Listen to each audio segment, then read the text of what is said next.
உடனுக்குடன் நேரலையை தற்போது நாம் பார்த்துக் கொண்டிருக்கிறோம். மதுரை விமான நிலைய விரிவாக்கத்திற்கு எதிர்ப்பு தெரிவித்து வாயில் கருப்பு துணி கட்டி சின்ன உடைப்பு பகுதி மக்கள் தற்போது போராட்டத்தில் ஈடுபட்டு வருகின்றனர்.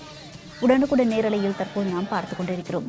53வது நாளாக நீடிக்கும் பொதுமக்களின் போராட்டத்தால் அந்த பகுதியில் பரபரப்பு ஏற்பட்டுள்ளது. இதுவரை எந்த ஒரு அரசு அதிகாரிகளும் தங்களை வந்து சந்திக்கவில்லை என்றும் சின்ன உடைப்பு மக்கள் தற்போது குற்றச்சாட்டை முன்வைத்துள்ளனர். உடனுக்குடன் நேரலையை தற்போது நாம் பார்த்துக் கொண்டிருக்கிறோம். இதனைத் தொடர்ந்து பொங்கல் பண்டிகையை புறக்கணித்து போராட்டத்தில் ஈடுபட்டு வருவதாக சின்ன உடைப்பு மக்கள் தற்போது தெரிவித்துள்ளனர். 53வது நாளாக தற்போது பொதுமக்கள் தங்களது போராட்டத்தை தொடர்ந்து வருகின்றனர். உடனுக்குடன் நேரலையில் தற்போது நாம் பார்த்துக் கொண்டிருக்கிறோம். கூடுதல் விவரங்களை வழங்குவதற்காக மதுரையிலிருந்து நமது செய்தியாளர் சல்மான் இணைப்பில் இருக்கிறார். வணக்கம் சல்மான். தற்போது பொதுமக்களின் பிரதான கோரிக்கை என்னவாக உள்ளது? அரசு அதிகாரிகள் யாரேனும் வந்து சந்தித்துள்ளனரா?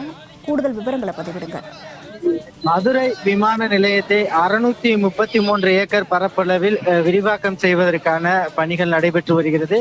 இதற்காக கடந்த 2009ஆம் ஆண்டு முதலே நில எடுப்பு பணிகளானது தொடங்கி இருக்கக்கூடிய நிலையில் விமான நிலையத்திற்கு அருகே இருக்கக்கூடிய சின்ன உடைப்பு கிராம பகுதியைச் சேர்ந்த 146 வீடுகள் மற்றும் அவர்களுக்கு சொந்தமான விவசாய பகுதிகள் என 189 ஏக்கர் அளவிற்காக நிலமானது கையகப்படுத்தப்பட்டது. அந்த நிலையில்தான் 2009ஆம் ஆண்டு நில அளவீட்டின் கணக்கீட்டின்படி கடந்த 2022ஆம் ஆண்டு அவர்களுக்கான அந்த இழப்பீட்டு தொகையானது வழங்கப்பட்டது.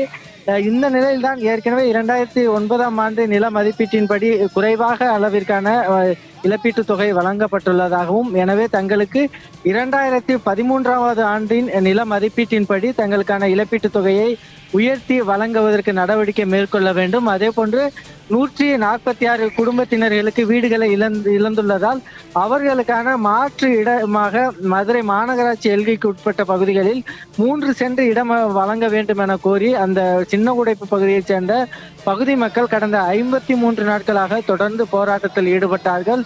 ஏற்கனவே முதல் நாள் போராட்டமாக அவர்கள் அந்த பகுதியில் உள்ள மேல்நிலை நீர் துவக்க தொட்டியில் மேலே நின்றபடி உடலில் பெட்ரோலை ஊற்றி தீக்குளித்து தற்கொலை செய்து கொள்வோம் என்ற அளவிற்கான போராட்டங்களை கூட முன்னெடுத்தார்கள். அப்பொழுது காவல்துறையினர் பேச்சுவார்த்தை நடத்திய நிலையில் மீண்டும் இது தொடர்பாக உயர்நீதிமன்ற மதுரை அமர்வில் வழக்கு தொடரப்பட்டு அந்த வழக்கும் விசாரணை நடைபெற்று வருகிறது.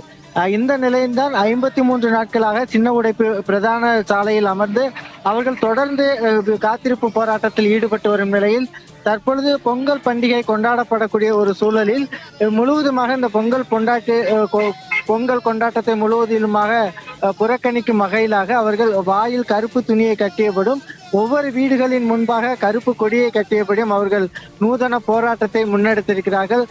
தங்களிடம் இதுவரைக்குமாக எந்த அரசு அதிகாரிகளும் பேச்சுவார்த்தை நடத்தாத ஒரு சூழலில் இதுபோன்று அவர்கள் பொங்கல் பண்டிகையை புறக்கணிக்கும் போராட்டமாக கருப்பு துணியை வாயில் கட்டியபடியும் அதே போன்று வீடுகளின் முன்பாக கருப்பு கொடியை கட்டியபடியும் அவர்களுடைய எதிர்ப்பை தெரிவித்து வருகிறார்கள். ஏற்கனவே 2013ஆம் ஆண்டு நில அளவீட்டின்படிதான் இதுபோன்று அவர்களுக்கான இழப்பீட்டுத் தொகை வழங்க வேண்டும் என்ற ஒரு பிரதான கோரிக்கையை வலியுறுத்திதான் 53 நாட்களாக தொடர்ந்து சின்ன உடைப்பு பகுதி மக்கள் போராட்டத்தில் ஈடுபட்டு வருகிறார்கள். வருண்யா.